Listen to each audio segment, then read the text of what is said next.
Hi guys, this is Justin here, and I did a lot of modifications to my printer lately, so I just kind of wanted to go over a few of them, and mainly this one's just about auto leveling. I'll make some more videos detailing some of the other modifications I did, but it's going through its routine now. I've actually purchased a auto level sensor, but it was faulty, so it was reading near all the time. So I ended up making this switch on this slider here instead. This was another idea I had. I didn't want to wait to order another inductive sensor, so it's going through its process. The firmware was a little bit of a challenge to get set up. Probably took me like 8 hours because there was some things that weren't so obvious in the beginning,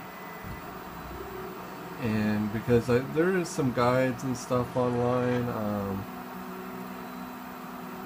not everywhere, but there's a few places that have like instructions on how to set up the sensor. Not once it's like that, then I gotta pull it up. This one, they have, like, you know, some of these that are on a servo, but this one I just set up manual, but I gotta remember to pull it up once it's done. Still kind of fine-tuning it. This is just my second print, and once I got it, you know, close enough to the bed where it could be printed. It took a little trial and error to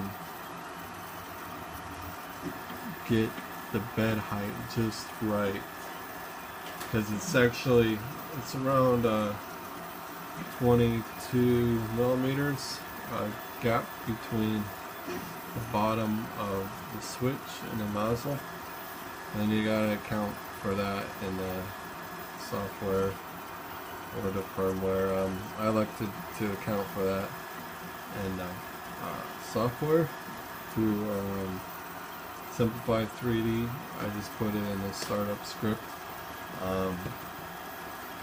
You can believe it's a G91 command.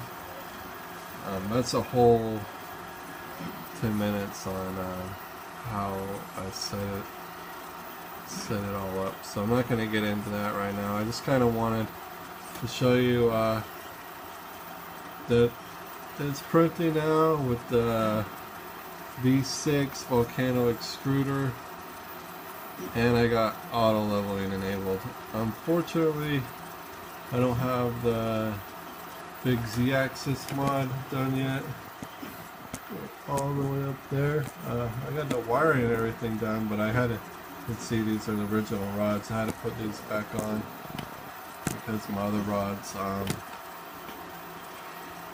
were slightly bent, and it was making the X-wing wobble back and forth. Another thing, so I gotta figure out a way to stabilize that better. That's one of my next projects. But another thing I need to do pretty soon here is design and print a fan to blow on a nozzle, because this is PLA, so it's not getting any cooling.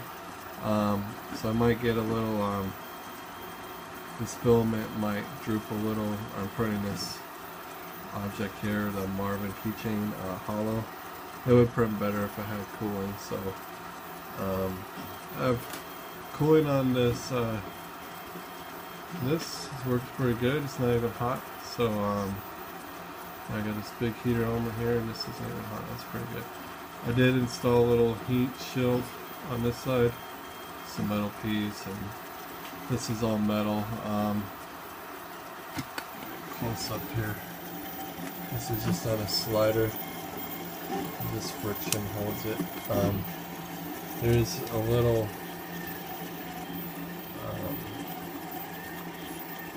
right here that sticks out a little bit, and then on this side, when it goes down, it just bottoms out on that. So I just push it all the way down, and that little gap, that little overhang catches there, so that way I know it's the same spot every time. And then down here, it's hard to see, but this little metal piece I installed here, also when I pull it up, instead of the wires and the switch hitting, it hits the little metal piece I installed. It's like a stop. So,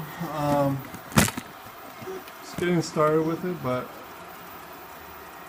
I'm pretty happy so far. I know my bed isn't level, and this is the first one I printed. It was too close to the bed, and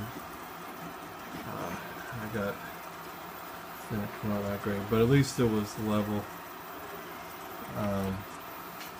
This one looks to be coming out much better. The problem with this one was the Z-axis was down too far, so the nozzle was actually getting stuck and grinding a little bit against the part, which was causing some imperfections. But this one I raised it a little bit. It's pretty much better. I could probably even raise it just a little bit. So now that I have this installed, instead of adjusting these, which I could adjust these screws, I can just adjust it, let's say like 0.2 or 0.1 millimeter in the software in the startup G-code. Double check, I think it's a G-code scripts. Oh, it's a G92 code that I used for the offset. Instead of putting offset in the firmware, which is another option, you can put your Z offset in the firmware, whatever it is, but which would be the distance between the end stop and the nozzle. But then every time you want to change it, you got to go in the firmware and change it if you want to change it there, since that's where it's getting its main reading. So in the firmware I have it set at 0 for the gap, and then I just use this G92 command for the offset, and that seems to be working pretty well. I had to modify it a little bit because I used a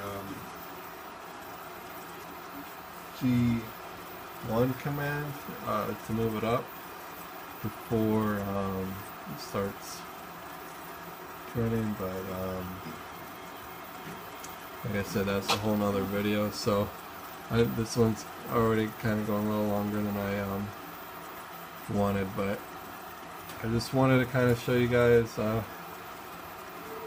what I got going here. I also, an interesting thing, I'll just show you real quick. This belt here, I replaced the belt, and then I also flipped this around. This was the other way, where this thicker part was on this side. But the problem with that was the belt would ride right on the edge. Like right now it's like pretty much in the middle, but it would ride on the edge because it wasn't aligned properly when it was in that position. The belt couldn't center itself because that was too far in the way. And then I also I tapped some holes here and put in set screws to hold these rods and remove the circular holders that were here before. I also replaced the belt. I did a little more work on the wiring down here. see, but that seems to work pretty well. I just got a little piece stuck right there, and then I did a little work up here so I don't get any movement here at the solder joints. Some people have already had problems there. I saw that from the very beginning when I heard people were having problems with it, so it's definitely something to be concerned about. You want to get these solder joints so they don't, when the bed comes this way, then they don't move at all. That's about it. I don't know. I've done a lot of little things. Those are some of the major ones. Did a lot of rewiring on the back. I ordered a new connector for back here that instead of soldering I can screw it in. I hope to get that soon. But I hope you guys enjoyed this video. I actually recorded on my phone because I've been recording a lot of these upgrades, which now have hours of video, but I haven't had time to edit it, and all my SD cards are being used or full, so I just record on my phone so I can kind of get something out to you guys, show you progress. My printer's been down about 2 weeks. I'm kind of been missing the 3D printing a lot because I've just been working on this pretty much every day, like 5-6 hours, sometimes like 12 hours a day, and I have a lot of stuff to print, so kind of got a backlog of printing things I need to do. So now at least I got it set up like I do. I can print and get caught up, but then I'm gonna try to figure out this extension. But this V6 with the Volcano is pretty nice, but I also have the regular V6 nozzles too, which are these guys here. Different nozzle sizes, but I can just unscrew that and I can screw this in. And these are finer quality if I need to do that. This one's a 0.6 nozzle, but I have all the way up to 0.12. This is actually, my second print with the 0.6. I haven't tried the other ones yet, so still kind of new with this hot end setup, but seems to be working pretty well. Alright guys, hope you enjoyed the video.